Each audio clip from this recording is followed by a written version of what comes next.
I have just spent the entire time with the wrong audio track unmuted. Marvellous. That's annoying. So thank you for mentioning that. Yes. So usually it puts the desktop audio, which I've got the music playing through at the top, and then my microphone in the second line. However, this time it's put the microphone in the fourth line. Oh dear. Well, hopefully you can hear me now, and we'll get started.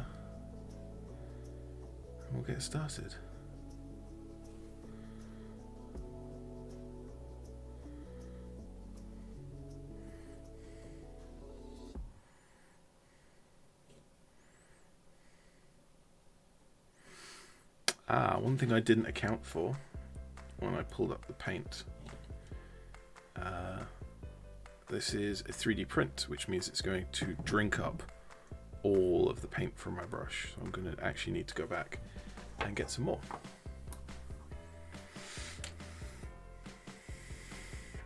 Okay, just take that whole lump.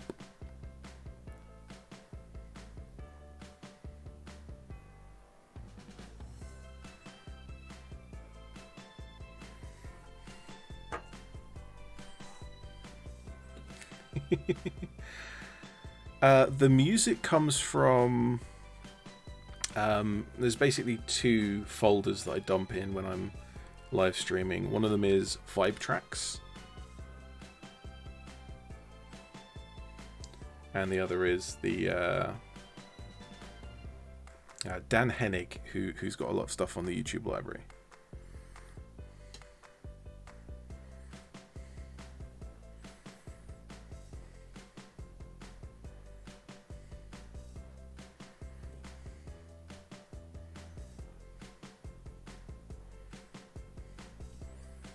And Nicholas says, airbrush contrast paint done. Well, it's not a very fun way of painting though, is it?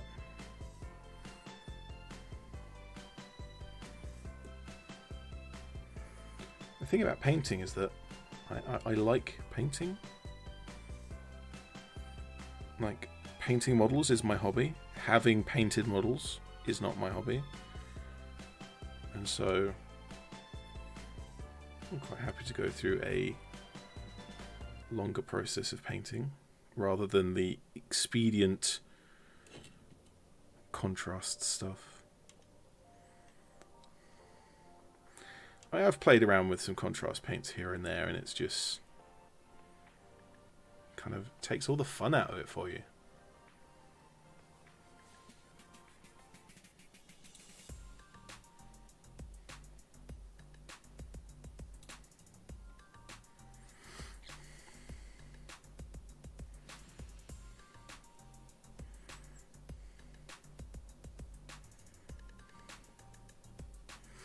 Now, I would use 4 minutes do it. Yeah, it's like, why would I spend 4 minutes? Like, whatever your hobby is, why would you want it to only be 4 minutes long? Like, the longer it takes, the better. Because it's fun. I like painting.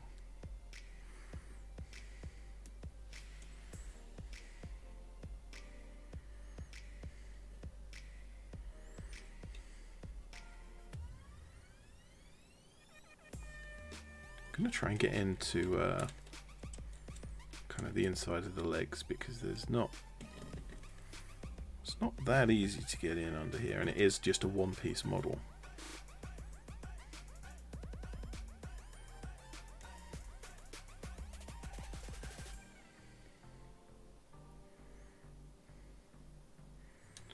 I do have an airbrush.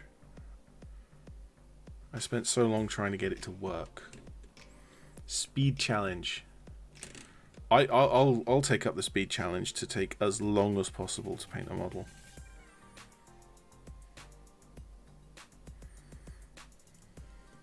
It's actually kind of weird because a lot of the competition painters will spend like 40, 50, 60 hours sometimes on a single model. And I just don't know what to do with myself for that length of time. Like, there's a few models where I'm like sitting down and I'm like, I will spend as long as I can painting this model, putting in as much of my skill as I can, taking the techniques that take longer, or using the techniques that take longer, and try and get the best effect out of it. And I usually spend 4, 5, 6 hours on that model, and then I'm done. And it gets to the point, like, after about that time, that I'm just not sure what to do. Like, how do I get, like, after I've spent 5 hours painting, what do I do to make to go to that next step of like a 10-hour paint job? What am I doing in that time?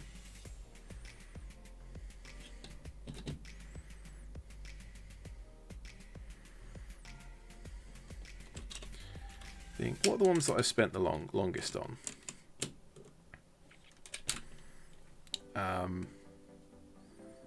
The plastic gaunt, Abraham Gaunt. I painted that for about 4 or 5 hours. Can't remember exactly.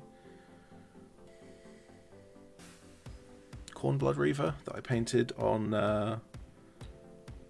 for a competition at the Milton Keynes game shop, War Games Workshop.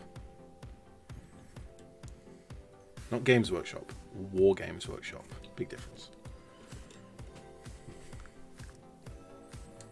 I think those are the main ones that I've really spent, like, deliberately set myself the challenge of painting for as long as possible.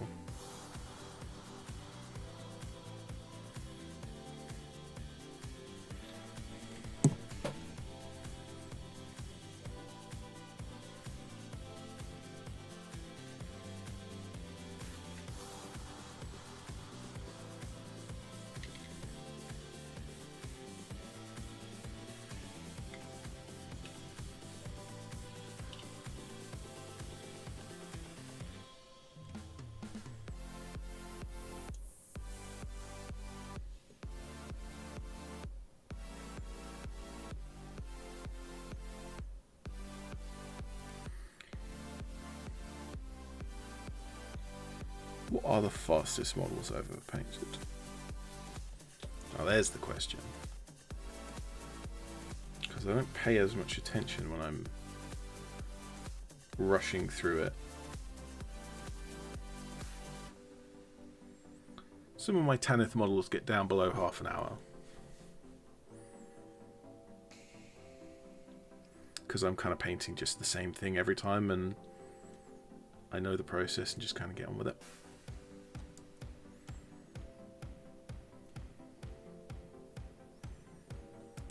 I did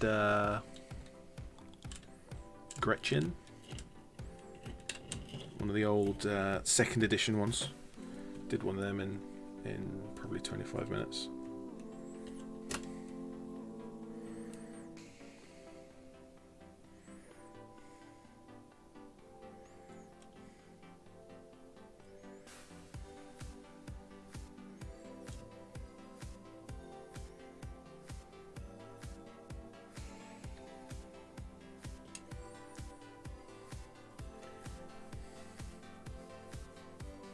Grandpa Werewolf says, I have a hairbrush, use a comb. And what a nice puppy. Well, hopefully you enjoy your lunch. I'm not sure what you're talking about with combs and hairbrushes. You paint with a hairbrush?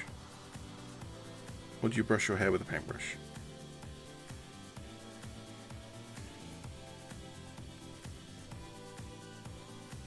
Or is this the comparison of using a brush versus a comb? Because they are 4 different things after all.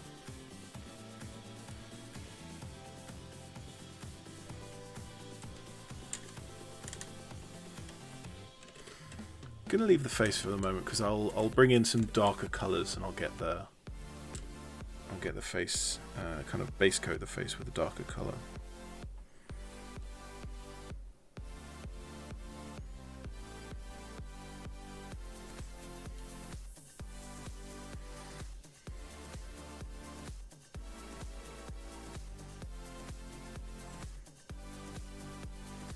Kind of doing the same thing for the opposite reason on the tail.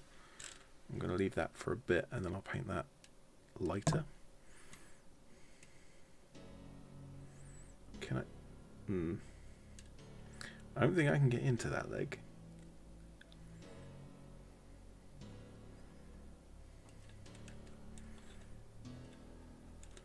In fact, there's a lot of bits that I'm not quite getting at. I will probably at some point during this model use a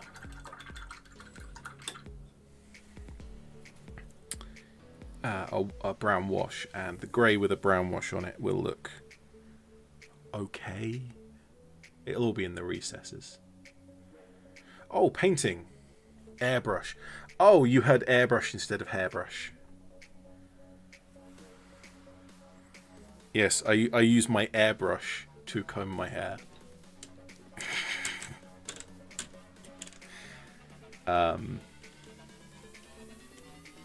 I don't think that would go well. I think that would be very annoying. And I mean, no matter what, it would take an awfully long time if you used a modelling airbrush, which are very, very small. If you get one of the automotive airbrushes or paint guns,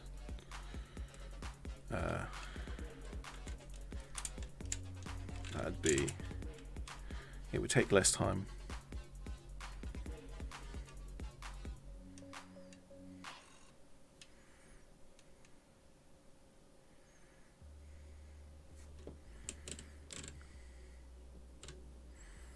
Yeah, let's go for some. Let's go for a medium. I was going to say dark brown, but let's go for a medium brown first.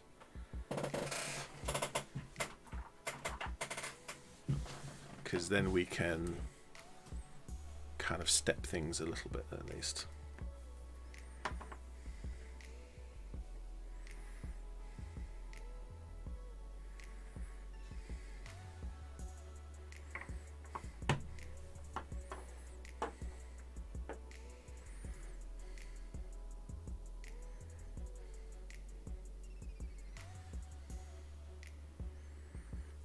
So just on the side of the screen here, I'm just mixing in some of the light brown with the tan.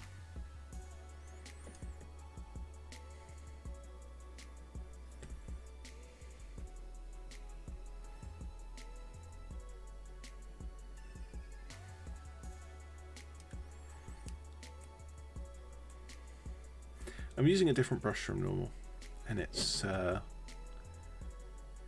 behaving in quite a different way to how I'm used to. Because this is a synthetic hairbrush. That's a synthetic hair paintbrush, Grandpa Werewolf, not a synthetic hairbrush for hair.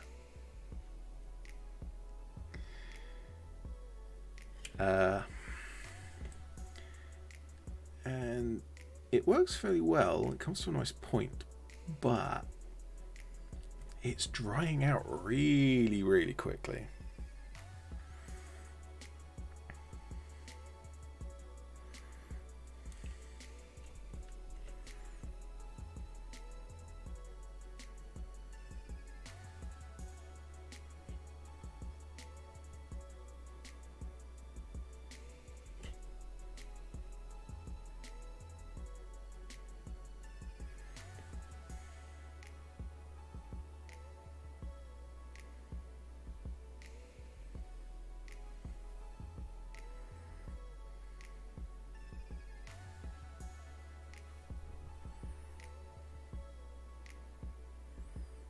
So I'm constantly having to go back to the paint for more all the time, but then I'm also having to like rinse off the brush completely fairly regularly.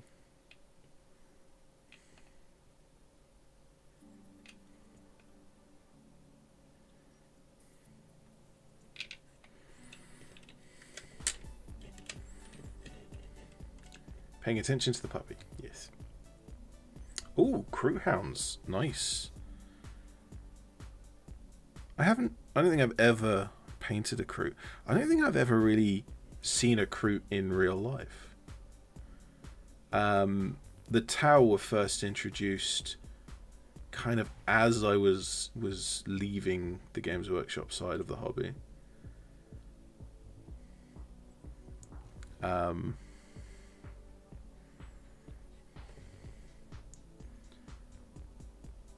I may not have ever played against the Tau or Kroot. Interesting.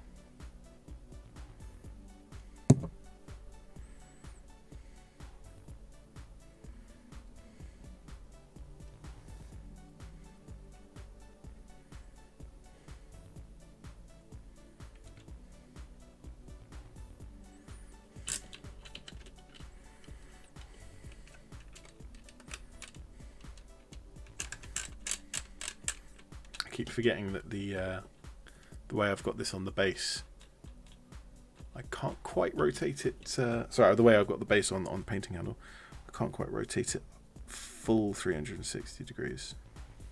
So I keep having to come back round.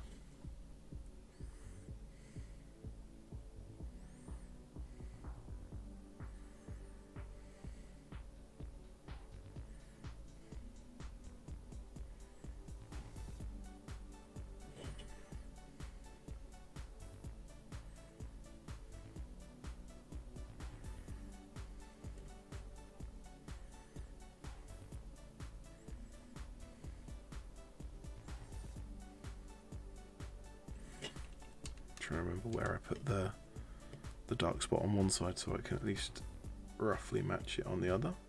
It doesn't have to be perfectly matched. Very rarely are there things in nature with perfectly symmetrical edges.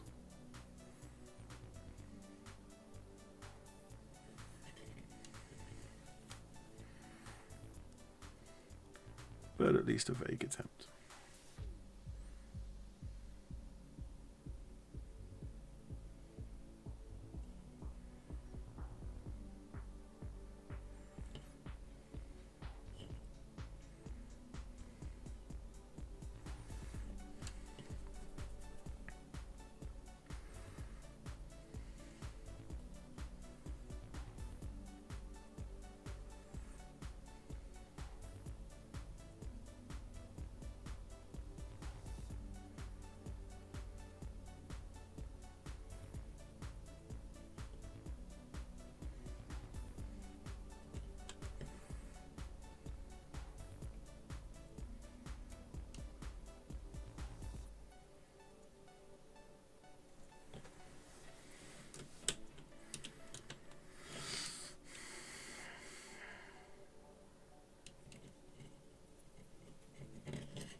I want to try and make sure I stay in frame at least some of this live stream.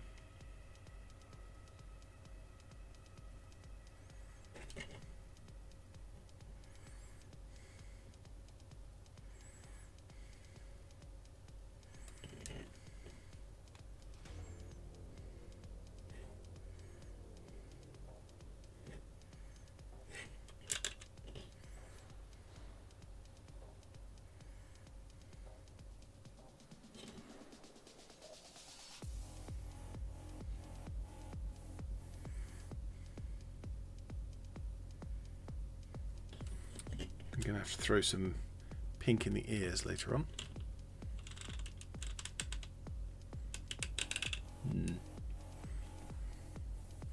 It's looking pretty bad in the camera view there.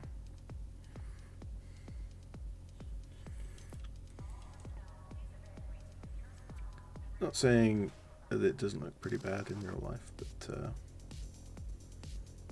kind of the camera view is a little bit desaturated, so a lot of this stuff isn't really like the distinction between the colours I'm painting on isn't coming through.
I don't think I clear coated this before I started.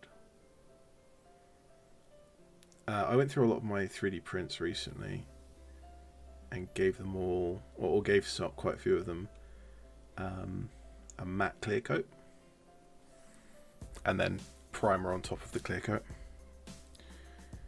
And it's a little trick that I've been using to try and help with the kind of micro texture that I get from my 3D prints.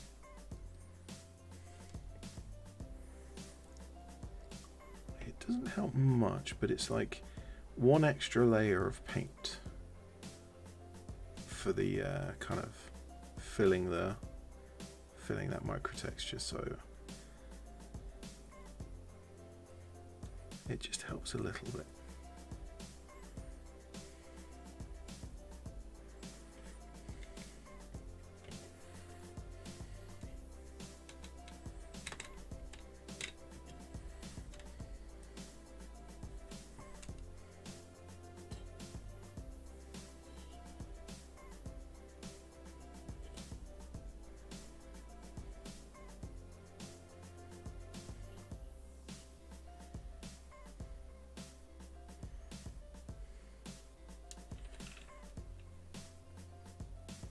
Can't quite get in all the legs, but I'll at least get the outside of them, and hopefully the inside will be less visible. I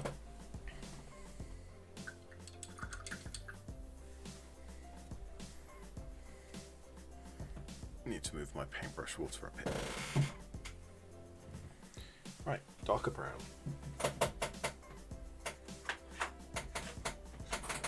A very loud creaky chair. I assume you can hear the loud creaky chair.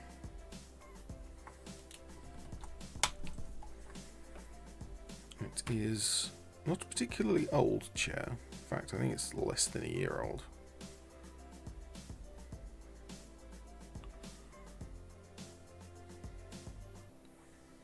But it's got some wooden framing, and one of the wooden pieces is broken.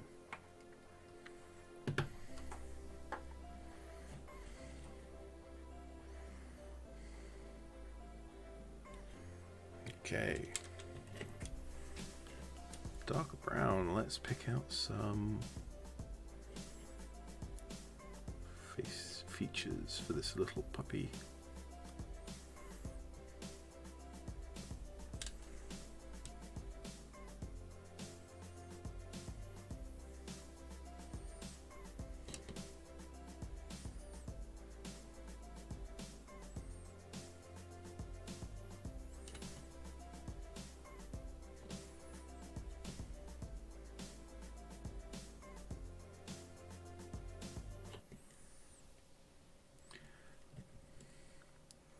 Finally seeing it in colour in your painting handle.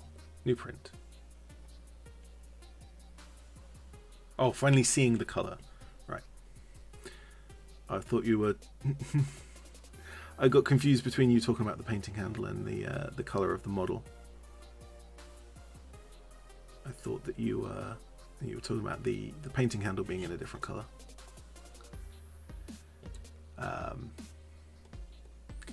This is actually my older. Oh wait, yeah. So the grey piece here, this is a resin print.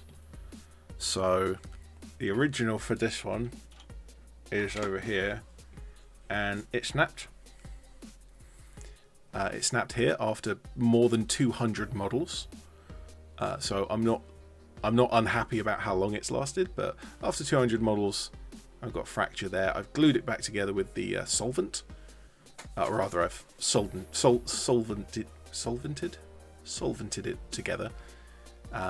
So that's working again now. However, I thought I might try, because in the time that it's since I designed this, resin printers have become a lot more prevalent, and that just kind of goes to show just how long it's been since I started design on this painting handle. And so I thought I'd test out some of the parts with a resin print.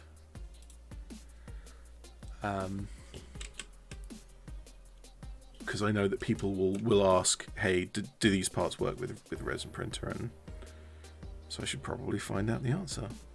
It turns out that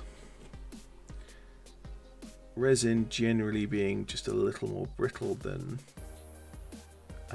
PLA, particularly has a nice flex to it. And so when you try to make mechanical stuff out of the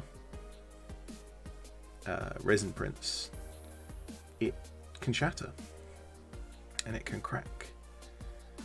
And so yes, it will work resin printed, but it will not work particularly well.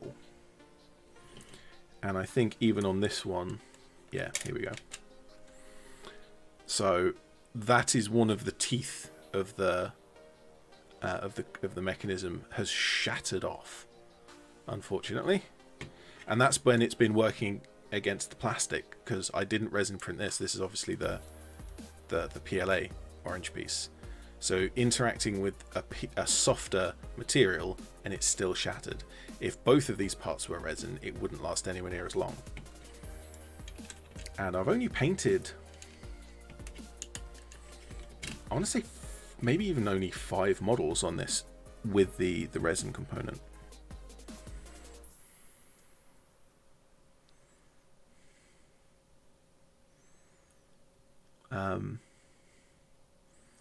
And so, yeah, resin printing isn't really the best for this type of mechanism, which is a shame, as that's what a lot of model makers have. But there's plenty of people in the community with, again,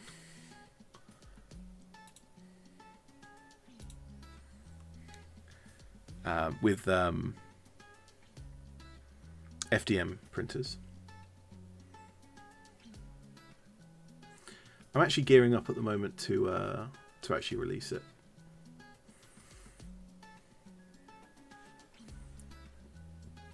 I'm making a technical video that's going to be like, here's what it is, and here's how it works, and here's how you print it, and here's how you assemble it, and here are all the options. And it's going to be long and boring and no one will care, but it's at least all of the information so that for the people who want to make their own, it's all there in the driest way it can be.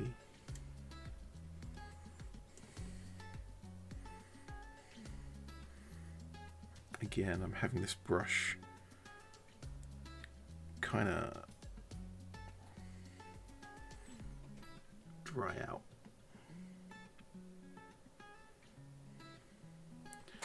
I'm not sure if you can really see the individual stripes. I'm trying to paint in as much as I can the very smallest stripes to try and indicate, hey, it's a fur pattern.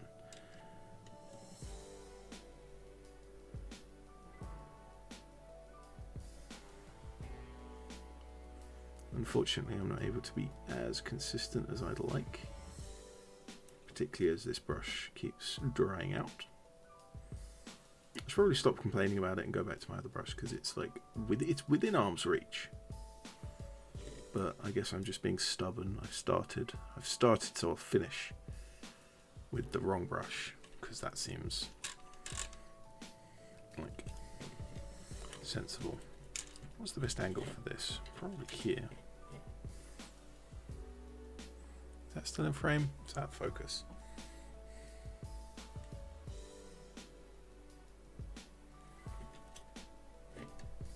Yeah, that'll do.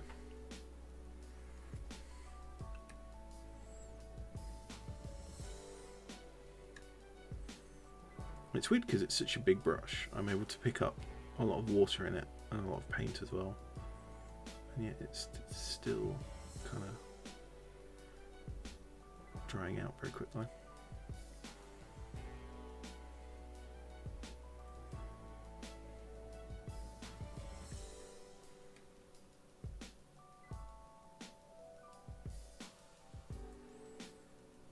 Hello, Carrick.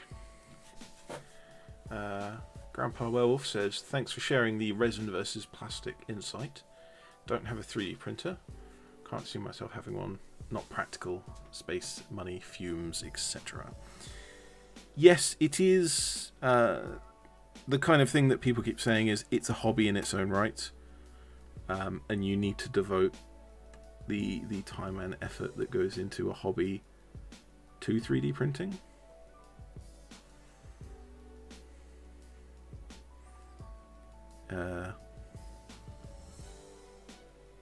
It is not quite at the point where you can just have a thing in the corner of the room and press a button and get the thing you want. It is a lot of effort.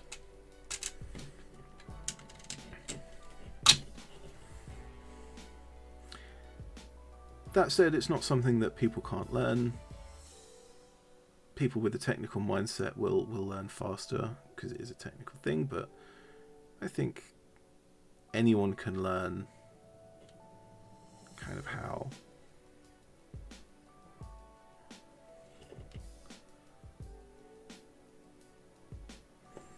but it still costs money, and resin fumes are definitely toxic, so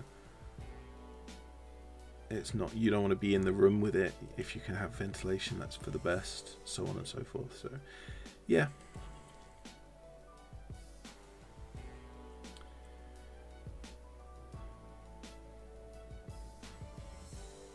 I mean, if you spend a lot of money, then you can get a printer that works perfectly every time, because you pay for a technician to do all the printing for you. That's the secret to 3D printing, is it's not actually be a 3D print technician, but to hire a 3D print technician. That really is the way to go.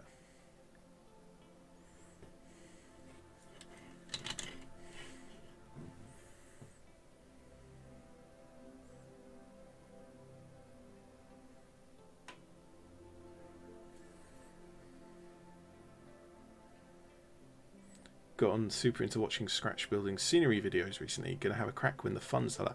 When the funds allow?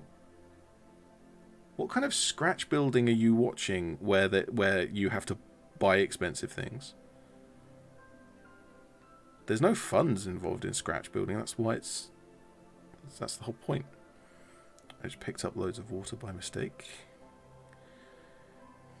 There we go.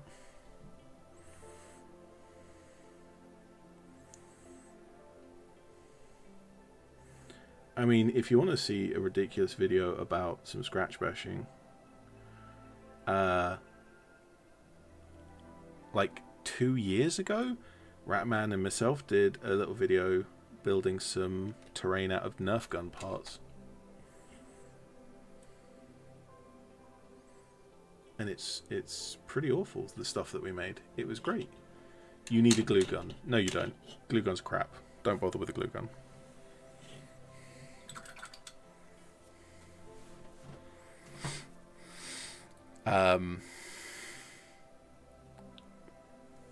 Like, depending on the parts that you're actually putting together, the hot glue is a very poor adhesive.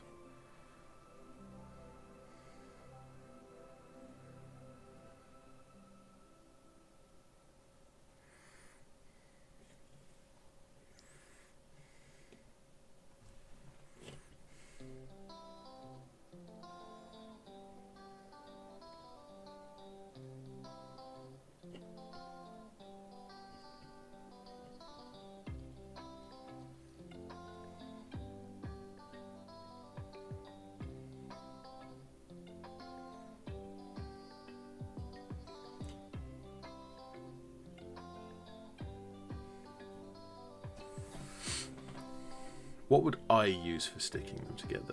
That's a good question. So one of the things that we had a hot glue gun to start with, but we very quickly worked out that it wasn't really very good. It wasn't sticking anything. And so we moved on to kind of super glue and baking powder. I'm trying to make sure I'm not drifting out of frame. Because super glue is also a pretty bad glue unless you have surface area, and that's what the baking powder does. It gives you vast amounts of surface powder in a fairly small, in fairly granular way.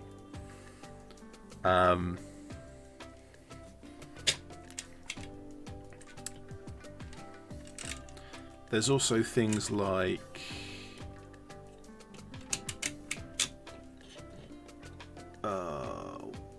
what's it called? The like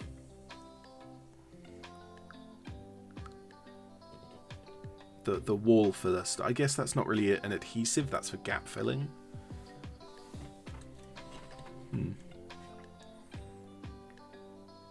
If you're working with, like we were working with Nerf gun parts, so ABS mostly, then a solvent. Like, you're a grown up, you can, you know how to use a solvent with some degree of safety, so that's a decent option. I didn't want to use the solvent in that video because, you know, hey kids, buy a solvent and gas yourself in your own home. Kind of, I want to avoid that kind of situation. But if I was doing it kind of by myself for specifically that purpose, even if it was for video, I would do that, but I'd kind of focus on, I'd at least mention the safety aspect of it rather than in kind of the way we were recording. I didn't really have a good kind of place to do it. Super glue trick: stick a leg back on one of my masky boys last night. Yeah.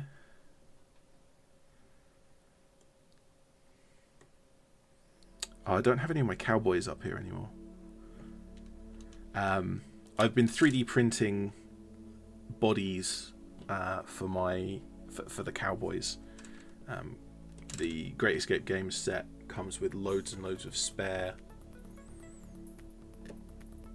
arms, spare heads, compared to the amount of bodies there are. So I've been printing extra bodies.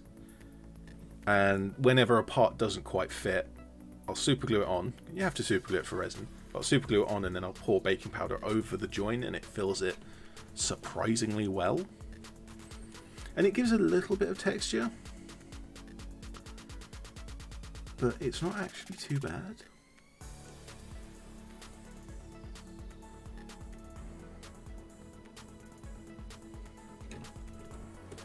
Right, I think I need to go another step darker. I want to make that kind of the head and the patch and the kind of got a patch on the back and the tail. I want to darken it up. So I'm going to get some straight up black. And I'm going to mix the black in.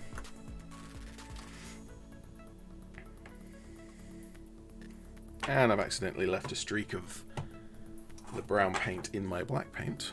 Oh well. It's fine, it adds variety.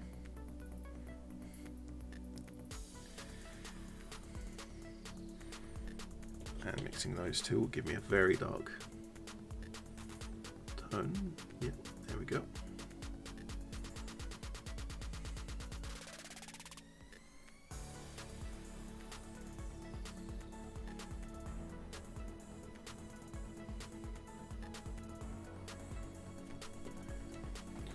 Seem to be drifting forwards a lot, so I'm going to just knock the camera a bit.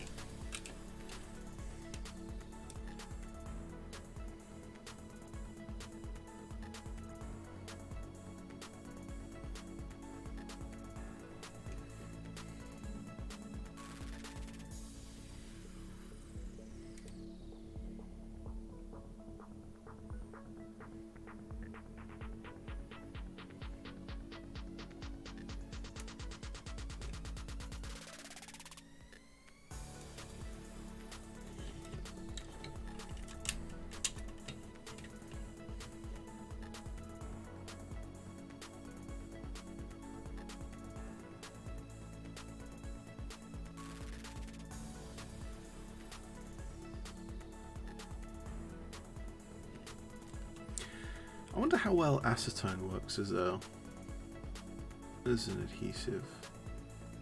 Again, solvent, somewhat dangerous, but not as dangerous as the other ones.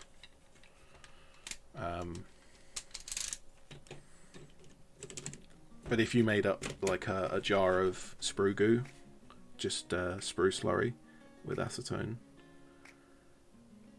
it's not very sticky at first is the thing. So it might take a long time to actually grab, which is kind of what, and that's the one thing you want when you're scratch bashing, is you want stuff to grab quickly. So maybe that's not such a good option. I mean, it is still an option. Every option has its benefits and so on.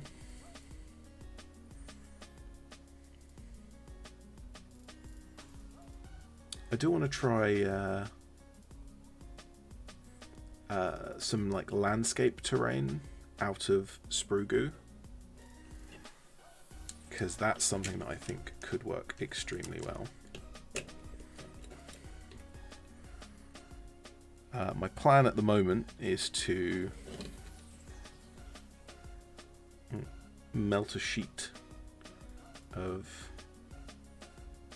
sprue slurry, or probably thermal heated actually, in a common heating apparatus.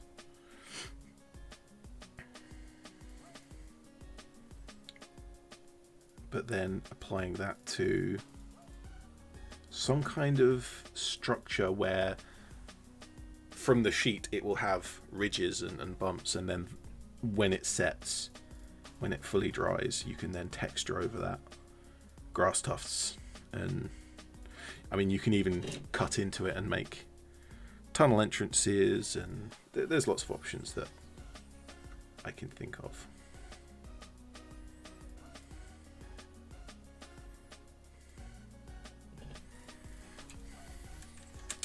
I think that's the most of the... Again, it still really doesn't look very good on camera, even after all of this. I guess it looks a little better from that angle.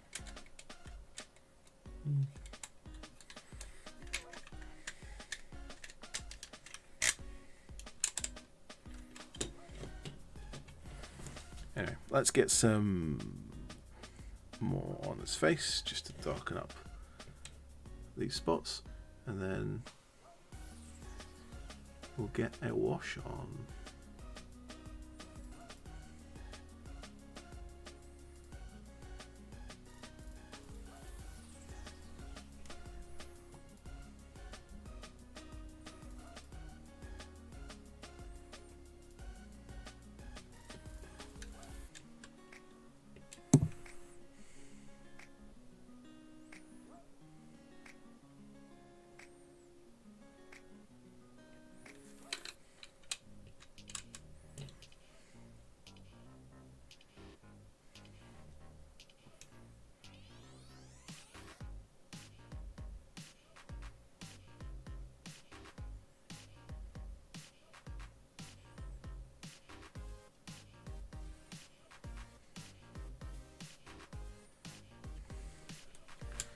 What do you think? Eyes and teeth before or after the wash?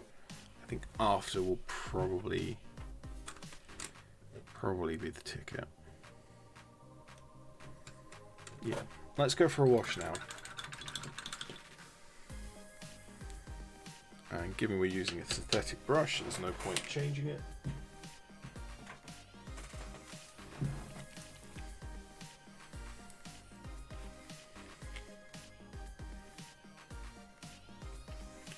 So we'll tint the whole thing, and hopefully this will bring out some of the recesses and detail as well.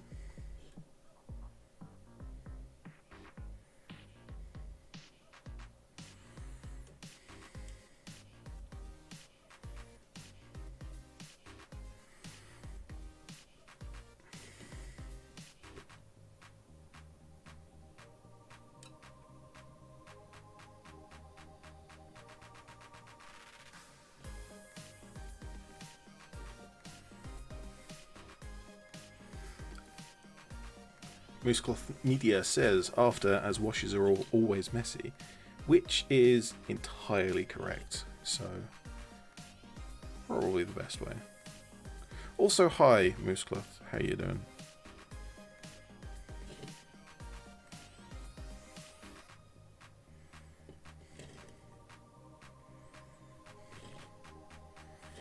Speaking of messy, I like to kind of line in where the legs join, because that'll help give definition to the pose.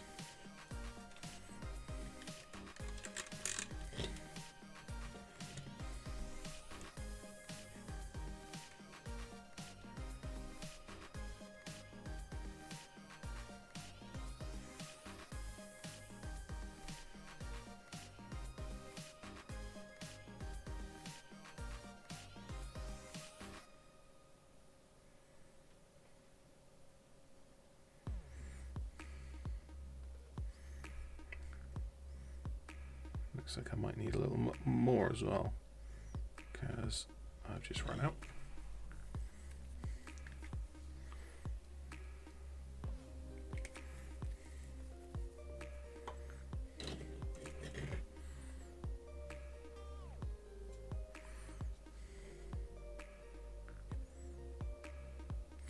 One thing I've noticed about the washes on a 3D print, like in comparison to washes on a cast model of any material, is, and this might just be my 3D printer being ye olden days printer and bad, but the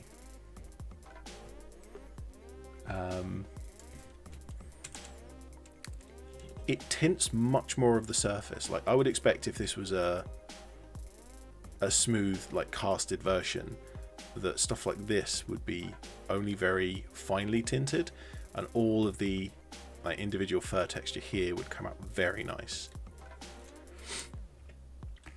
But on the 3D print, it's kind of a lot more uniform, which is odd because that's kind of the opposite of what a wash is for.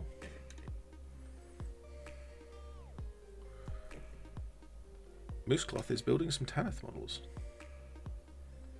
Well, you missed all the live streams where I've painted Tanith, and you come to the one where I'm painting a wolf. I can't help you on that. I might actually be doing Tanith on live stream next week as well, so that's fine.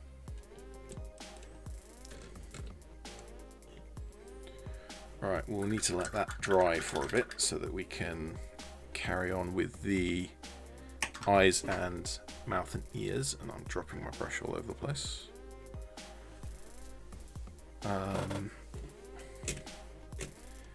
Let's get the base. Let's base coat the base. Haha, funny.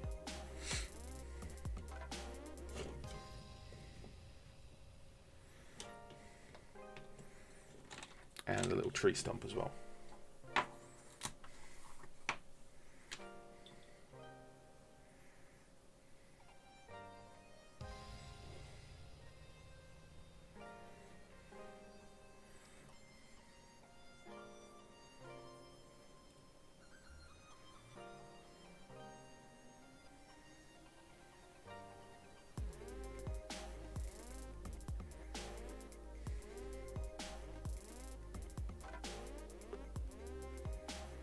I don't remember what I used for the basing texture here. It might just be my usual baking powder. Or as I like to call it, basing powder.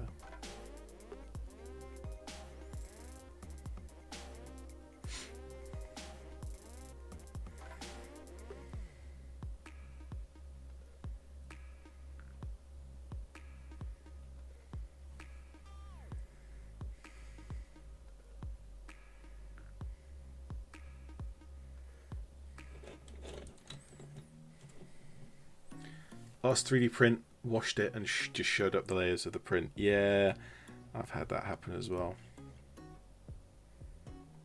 It depends a lot on because the way that a wash works is it behaves on the surface, so it really relies on the surface being the right consistency. And 3D prints are not consistent in their consistency.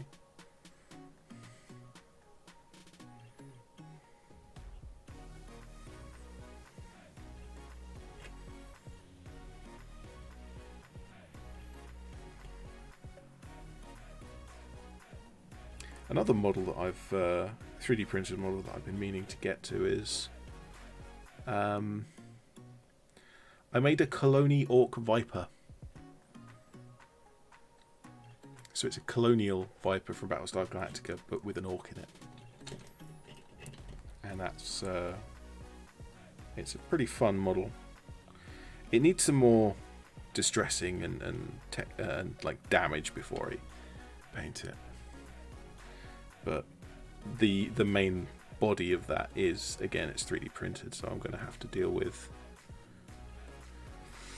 And that's FDM printed, so that's a great big old layer lines there.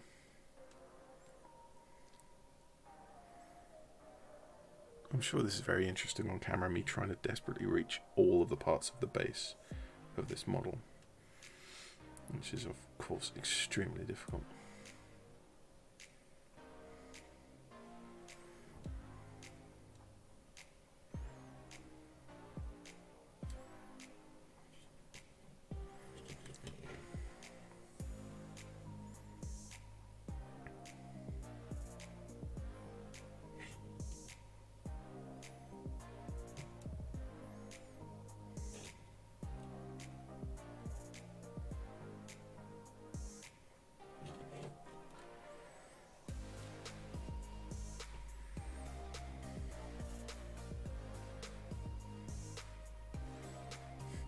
Oddly, the bristles of this brush, because this is a massive brush, this is a size 6. It's a huge brush.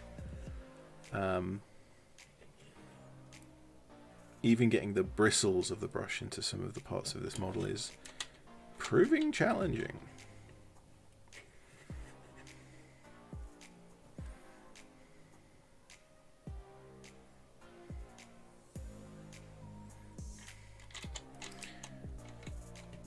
Probably would have been an idea to not glue this log on before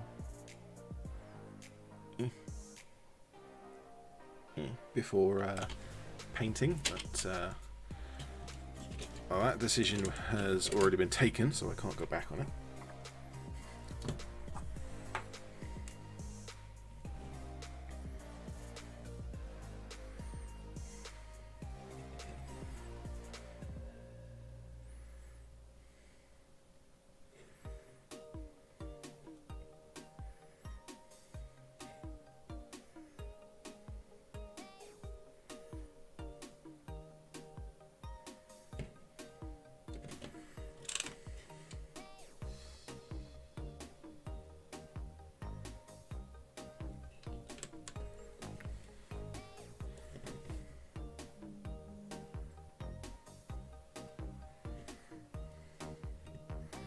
Everything's blowing up on Facebook, apparently.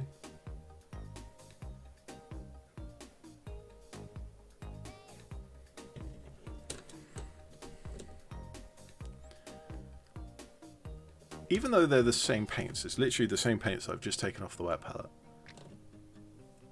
that colour doesn't appear anywhere on the model.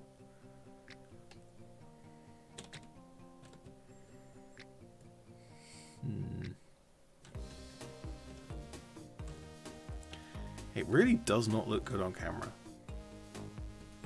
It looks a lot smoother, and kind of like patches like this look like fur texture, rather much more like fur texture than in real life than they do on camera.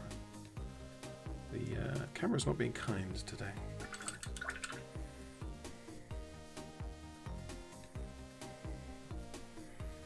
Let's do some interesting stuff on this log. Let's see, what have I got on the wet palette? I've got some green.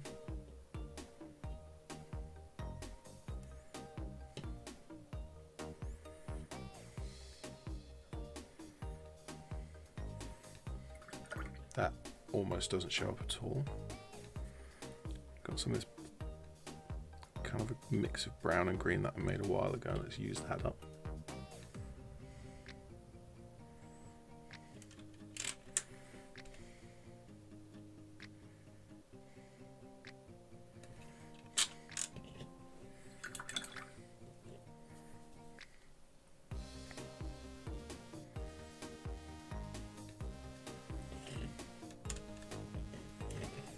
I want to get some white dry brushing on this. I think I may have, yeah, another base that I'm working on for a different model. This painting effect, I really like painting the white over wood. Like probably a more subtle dry brush than this, but I'm just painting I'm painting wood to look like wood.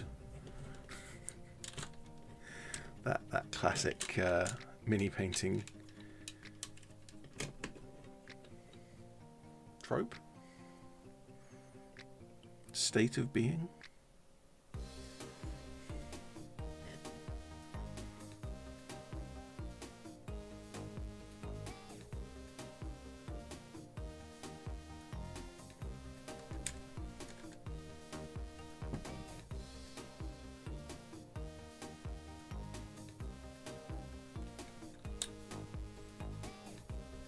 Well, that was awfully messy. There's no way I can paint proper wolf eyes on this scale. Not even with this size 6 brush.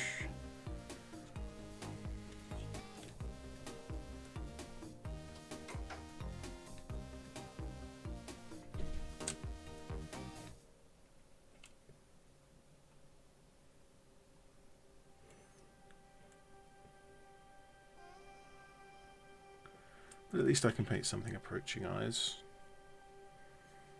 and fix up that because that's too much. There we go. The eyes are different sizes, which is slightly annoying. Let's see if I can fix that.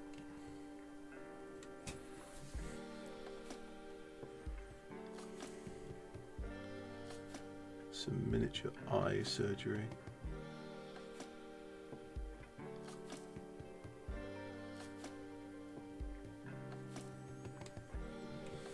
And I've just knocked the model off of my painting handle, but I think that does the eyes. Sinister eyes. Yes. Good.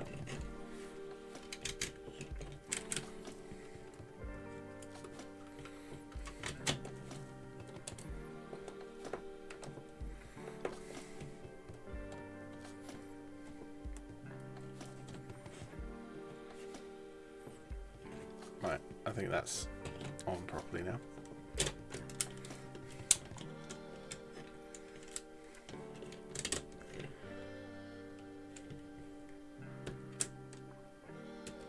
This poor wolf does not look good on camera.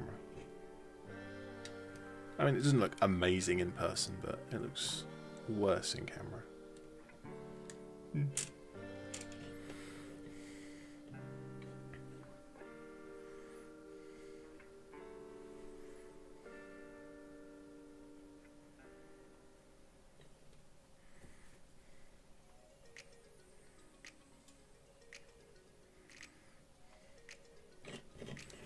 that was supposed to have paint on it, and it did not. Another one?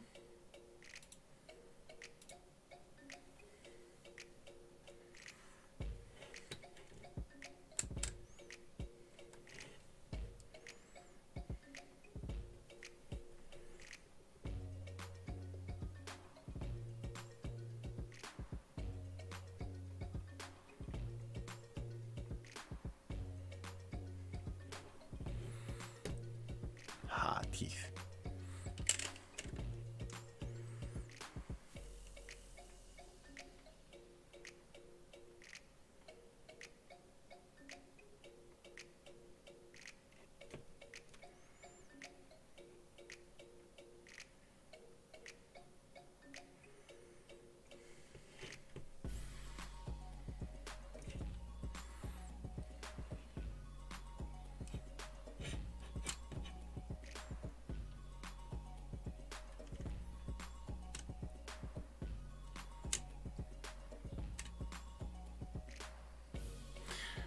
Well, this is probably the worst wolf I've ever painted, but then it's also the best because it's the only one.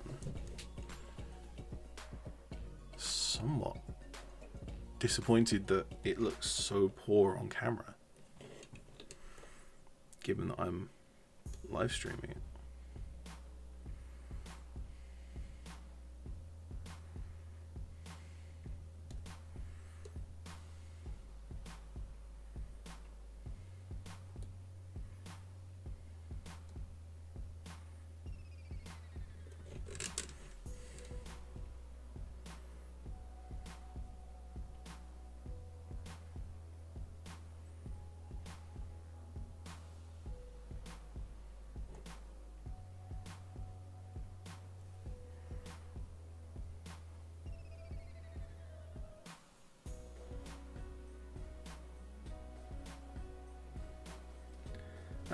Yeah, the bots are out in force today. I'm surprised that this form of spam has been around for as long as it has. That does help, but not as much as I was hoping.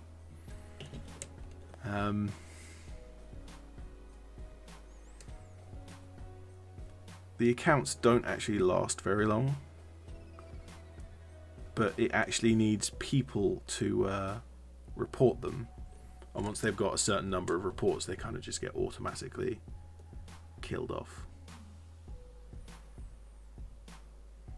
Well, the account gets blocked.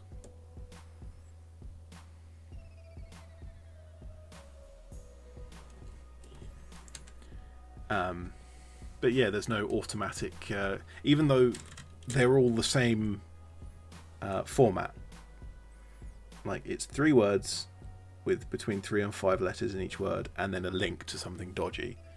You would think that that exact form of message can be programmed into a filter, but it hasn't been.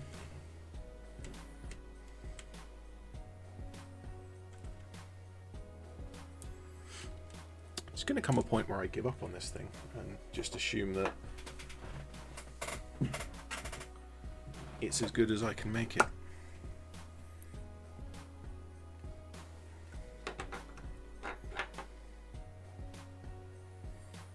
Teeth.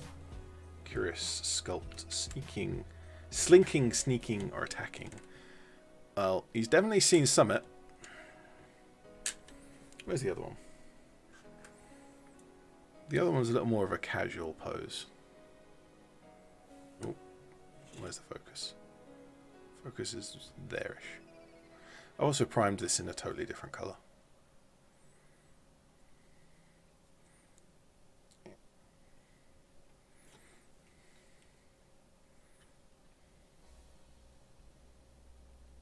They can have a fight later.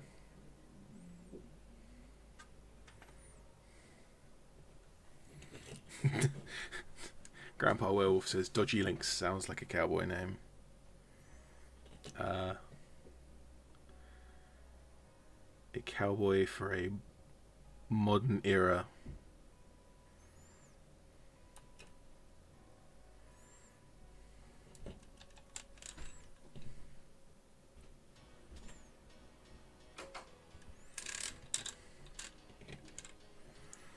given naming convention of like the internet.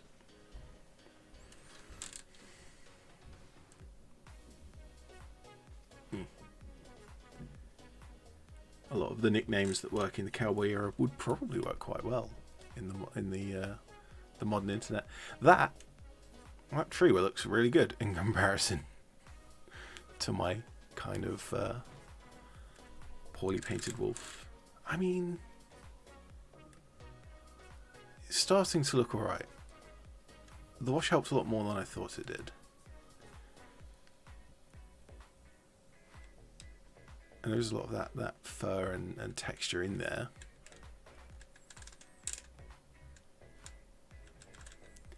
It's not great. I might revisit this sometime. I think I'm done for the moment. More because I'm disheartened by it than anything else.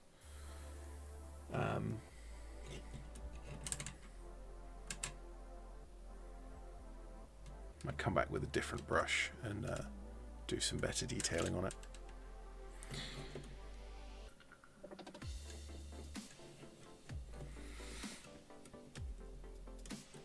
Nick, if you're still around, we can look at the orc that you asked for last week, the ED-SKaR model, because I brought it up.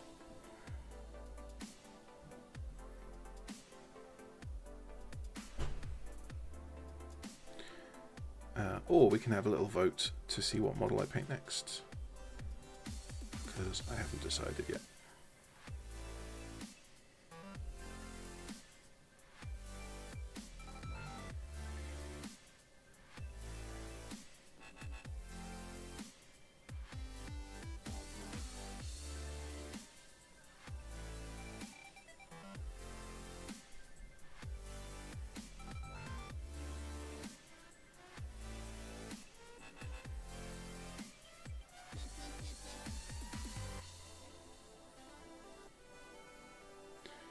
What I might do, I've actually got some... Let's see, do I have a sacrificial brush? Because I will need that as well. Yeah. I've got plastic surface to mix on, I've got a stick. Yeah, let's go for it. So somewhere back here, if you give me a second to find it.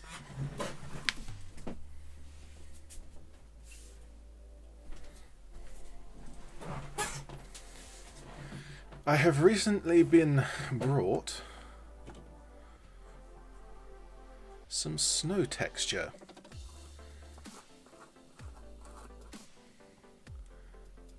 Which is essentially a very fine fibrous flock. So it's very similar to grass flock, except it's white.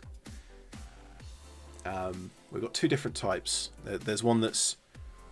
This is probably only 1.5 or 2 mil long each strand.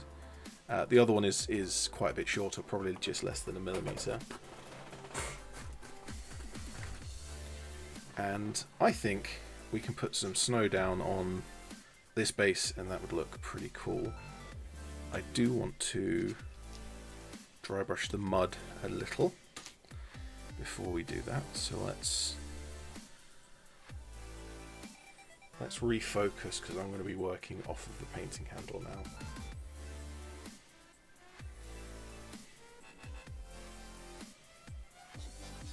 Yeah, we're going to be working about this height.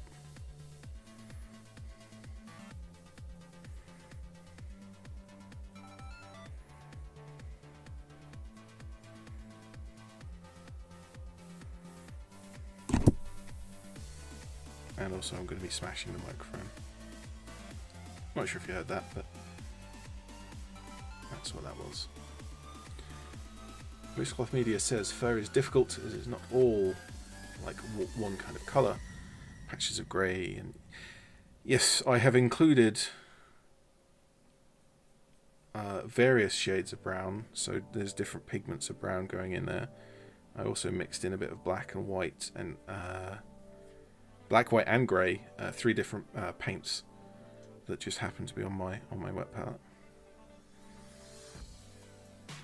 Kind of this like fur like this, and there's other projects as well where it's just really convenient to empty out the wet palette.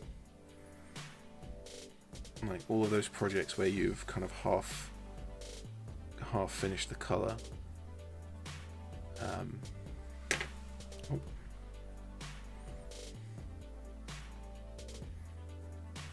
There's certain projects that you can come along and kind of just use up whatever there is and get some interesting effects. I remember I used some bright yellow and some purple when I was doing a mud base. Just mixed them in with the brown. Yeah, fur is kind of the same, although this one he hasn't come out great. Right.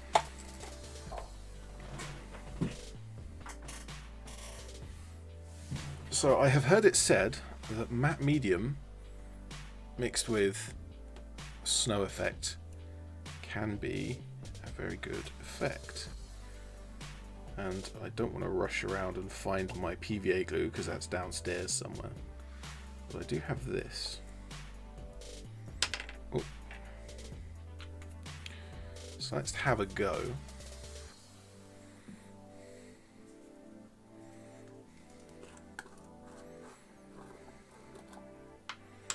Let's see, how do I get this out without spilling it everywhere?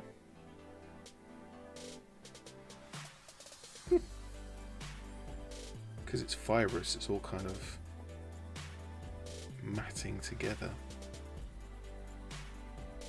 Can I grab any amount? Any quantity. There we go.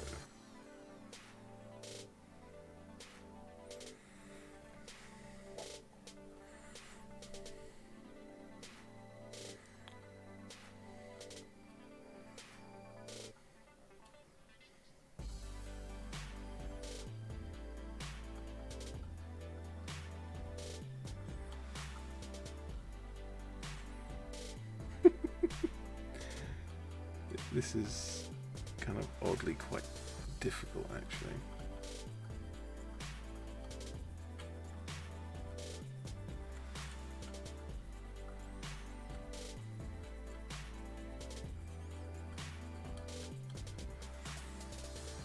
Yeah, it's really easy to see. Actually, you can even see it on the camera how long each of these fibers are. It's odd that it's that this stuff is sold as a snow texture when it's made of long fibers. However, once it dries, we can be the judge of how good it does or does not look.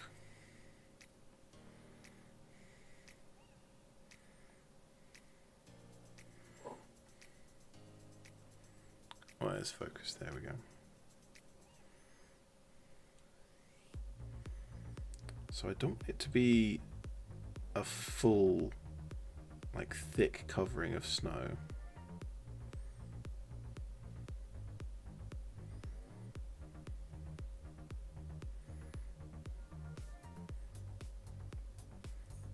I want it to look kind of patchy, particularly where the wolf has been walking. Where would a footstep be? Footstep probably be about there. Yeah.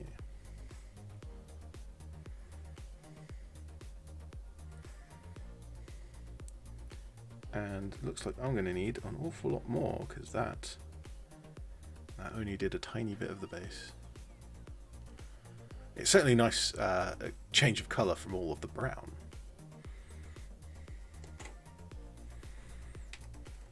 Let's grab another. A little bit more this time. Oh, as long as I don't flick it all over my desk, that is.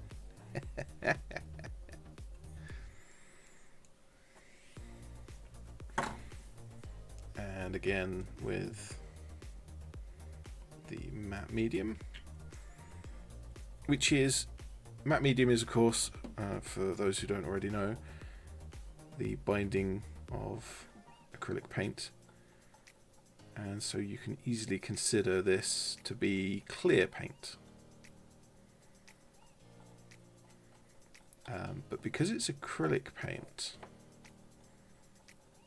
it does form a fairly hard surface when it polymerizes.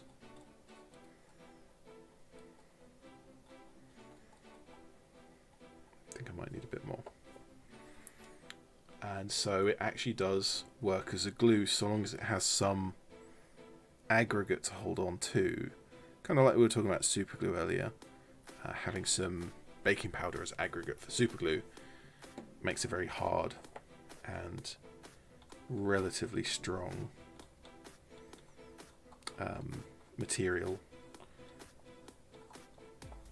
Similar sort of thing with acrylic medium, is that by itself it's just somewhat hard but a very thin and easily crackable surface. But with the fibre of the snow effect, it might be quite strong. Now, I don't know that because I haven't done it before, but this is what I've heard. This is the rumours. The rumours from the internet.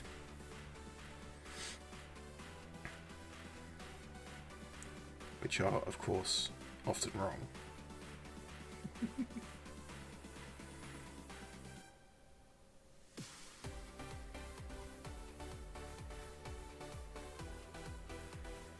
Trying to make sure it's pressed down so that it sticks to the ground.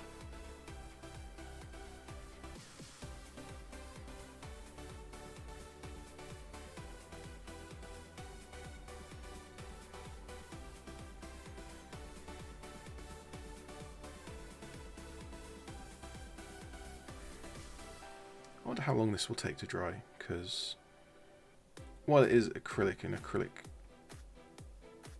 does dry very quickly, it is also quite thick.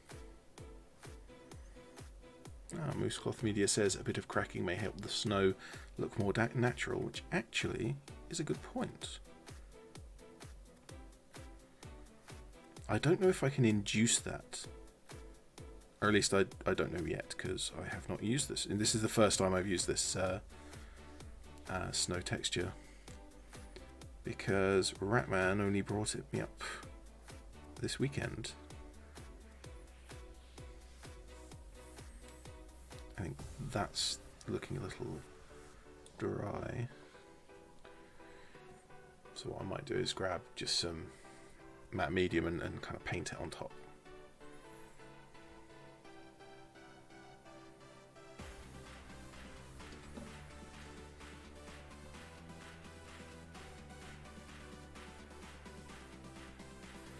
Because the matte medium, of course, is going to dry clear.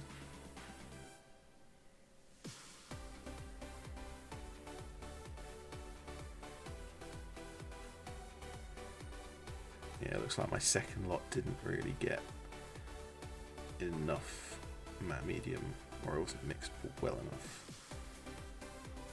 And I shall need a third. And so let's make sure I do it properly this time.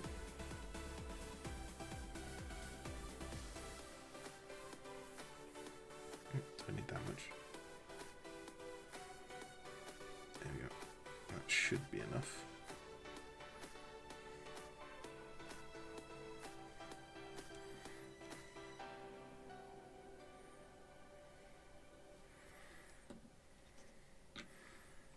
I've not used much matte medium. However, this is all going on one base, and so if I was doing a whole army, this might be inefficient.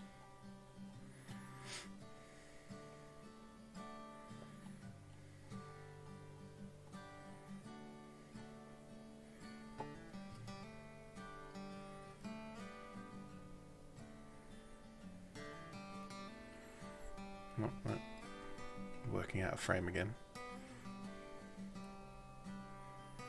I mean, this snow looks absolutely fantastic on camera. I can kind of see, like, around the edges, I can see some of the fibers sticking out, and it kind of spoils the effect. Kind of reminds me of more of teddy bear fur than of snow.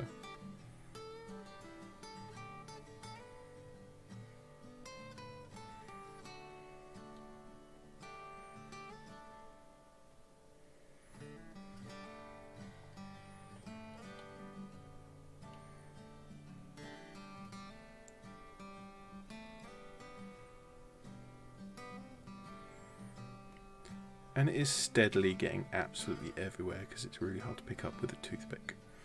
But that's just what I had to hand.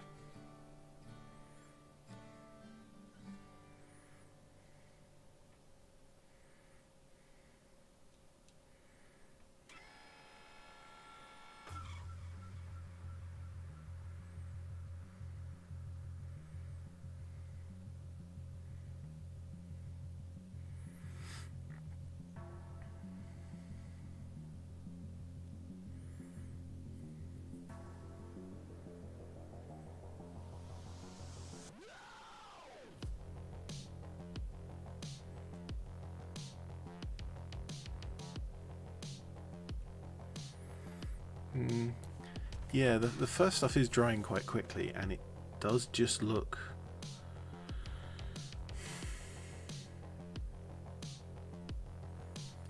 It just looks a bit too fibrous. It looks too much like teddy bear fur.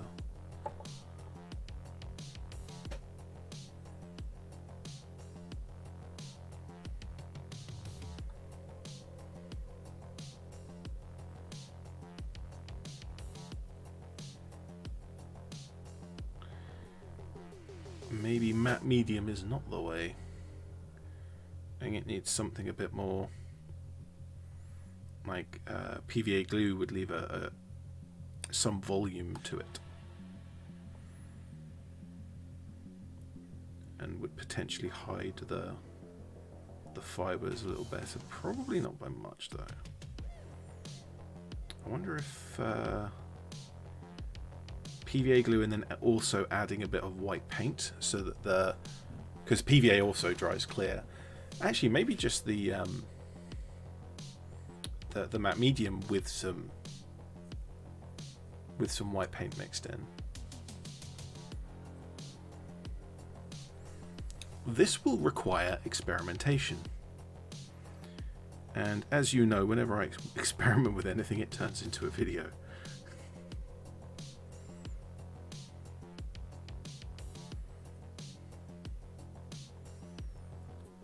I'm trying to get the loose ends of the snow to line up parallel with the edges so that they're not sticking out quite so obviously.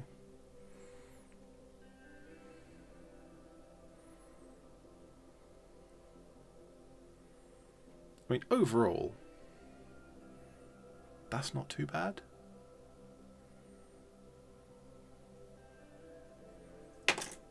If I don't drop it, that is. Twice. I mean, this has taken an hour and a half to put together. So maybe it's...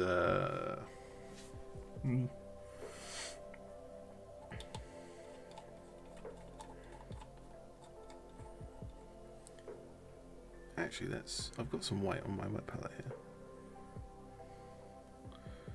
See if I can scrape that up.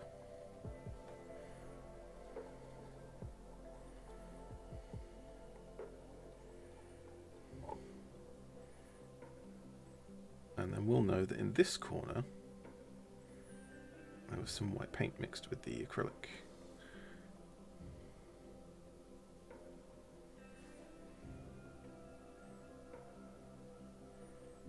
I want to mix in at least a little bit.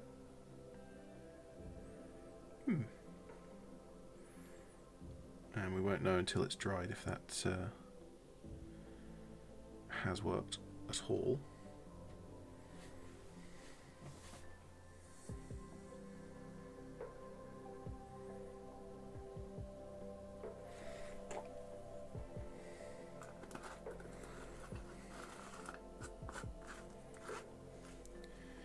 Given that we're at an hour and a half now, there's almost no way I can fully paint another model.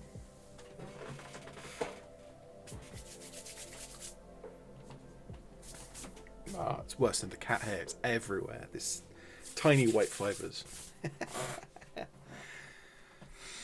Yeah, so given that there's no way I can paint another model in half an hour, not even... Well, I could probably paint a Tanith in that length of time, but not any of these that I've not practiced before.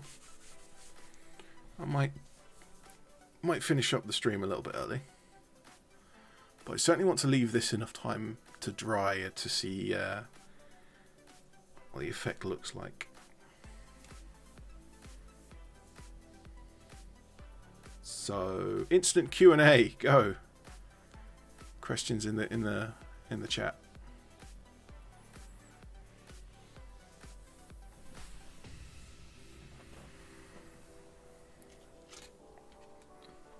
One thing I could do is switch over to a different brush and put in some smaller details.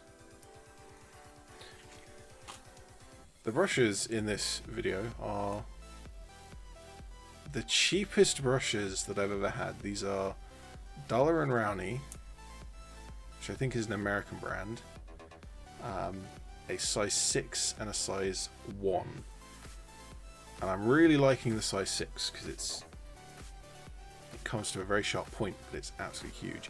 It does dry out fairly quickly, which is a shame. I haven't used the size 1 yet, so let's use that. Moosecloth Media says, Flock is glitter of the model making world, and you will find bits everywhere.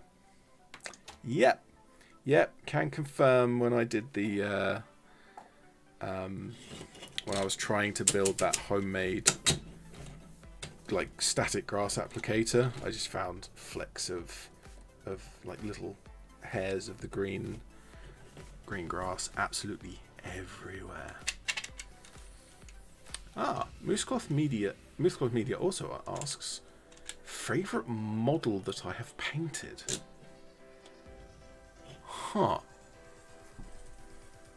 That's interesting. So are we saying that the actual process of painting, which one did I enjoy the most, or which one do I enjoy having painted? And I guess I'll go with that first one, the actual process of painting, because that's what I usually focus on. Good question. Interesting. One that springs to mind is the there's a Corn Blood Reaver I painted for a competition at the local friendly gaming shop in Milton Keynes. The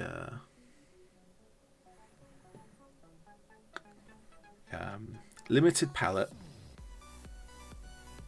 So you got 5 colours to choose, and black and white was choices. Matte medium was a choice if you went for that. So it's texture paste was all choices. So a lot of people were talking about like non-metallic metal and other effects that you could do without needing like specific paints. And it was very interesting to see people's approach to that.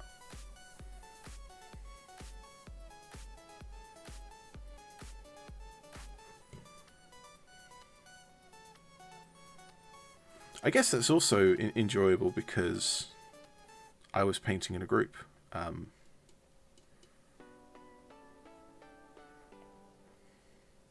Like every now and again, we'd have a chat with the people sitting at the table next to us.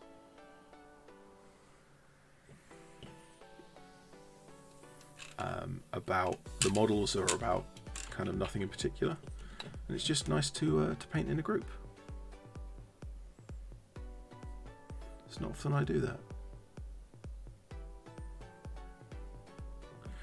Also Gaunt, Ibrahim Gaunt, the plastic version, because I was experimenting with thinning with inks, and that worked. Like once I worked it out, it worked surprisingly well, but I did the entire experimentation process on that one model. And so it really was a in-depth thinking model to paint that, because of that technique that I chose to impose upon myself.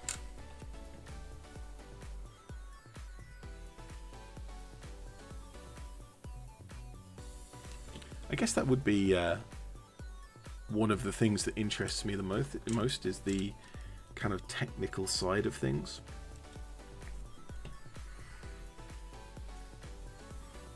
So like physically, how does this paint apply in comparison to other paints? And how does ink behave in comparison to paint? And how does oil paints, and how does like spray paints, and how about like, do they work with dry brushing? Do they work with wet blending? That kind of thing, and just playing around with stuff. That's interesting to me. Yeah.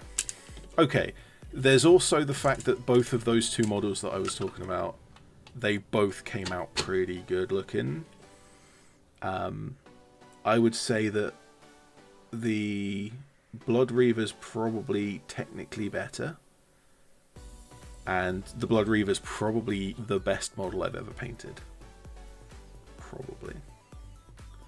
And the Gaunt and the plastic Gaunt would probably be top 5 in terms of, maybe even second actually.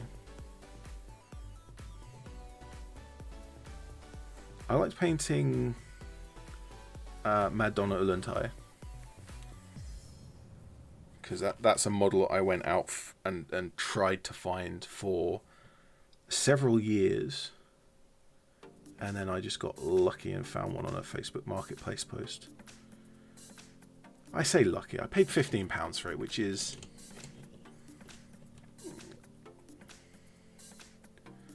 a little much in comparison to the people selling it for a lot of money on eBay every so often, which gets very silly very quickly. £15 is fine.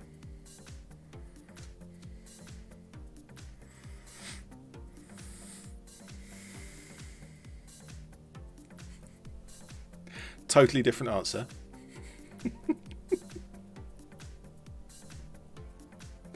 The Volponi, because it was funny. That was the first of the pun models that for the Tanith, is the Volponi. Where did my toothpick end up? I've no idea. Paintbrush it is.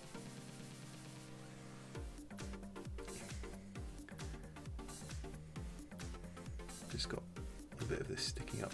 I'm not sure if that was raising up because the stuff is drying, or if I just did a bad job of pressing it down earlier. It's probably just me. I didn't press it down earlier, but there it is.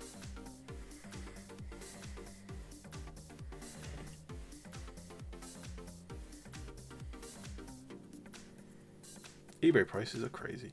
Yeah, I heard you got the Black Library Gorn and Corbeck. I so want to. I want to document it. £31. That's amazing. That's amazing that it went that low. Wow. I want to feature it in a video just to complete the documentation. But there's no way I'm going to get that out of your hands, because that is, yeah, £200. I have seen it not just being advertised for £200. The only time I've ever seen it before, it's sold for, I think, something like £180. And it was completely unpainted in the original packaging with the documentation as well. And it's just, yeah, I'm noticing as the snow is drying, it really is coming out looking like teddy bear fur. So not particularly impressed with this particular one. I do have two, and the other one has finer fibers. So I will have to experiment with mixing the two snow effects, the different fiber lengths, mixing it with different, like with PVA glue and other different binders, and also adding paints or ink. I might add ink, that might help. Missing the last gun on Corbeck. Missing the last gun. Was the last gun a separate part, or has it been cut away? Either way, that's relatively easy to to fix. Has the documentation and the original package, but is a bit beat up.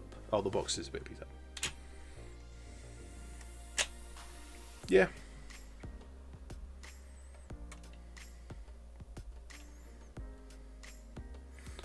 Oh, I know that some of the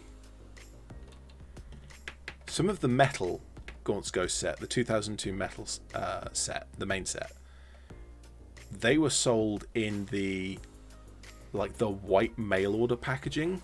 Like, they didn't have the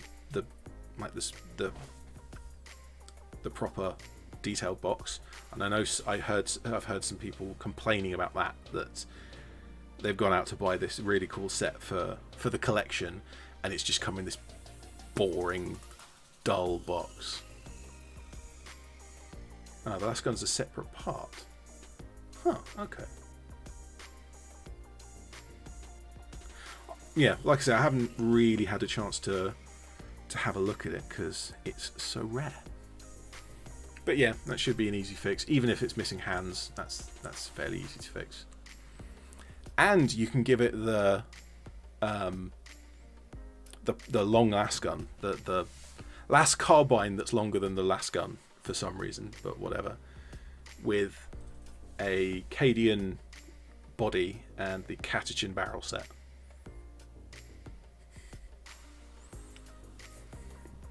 And then carve in, like, scribe in the wood texture, and there you go, perfect las gun.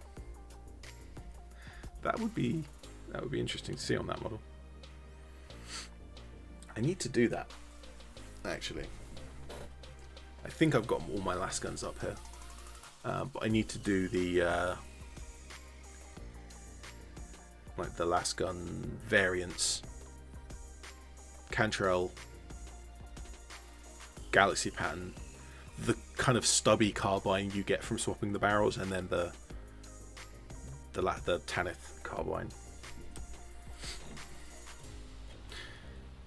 Anyway, we're going to finish early today. I've done the one model and some snow, and yeah, it's really looking like teddy bear fur. So once the matte medium dries, it's going to be dead solid on there. But I can probably go over it with just some white paint or something, and it'll look fine. I'll sort that out off stream. The original is a Catechin las gun. Yeah, the Galaxy pattern. Oh, are you just going to replace it with as original? What I was suggesting is replace it with a different pattern. But if you want to keep it with the like as per the original, then yeah. Interestingly, when those models were released in 2002, the Cantrell pattern hadn't been made yet. So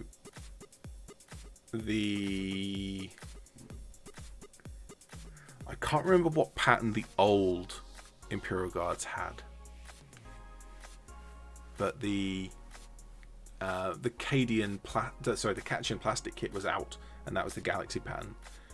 But the plastic Cadian kit with the Cantrell pattern wasn't out yet, so that didn't exist yet, because that is a variant based on the Catechin Galaxy pattern.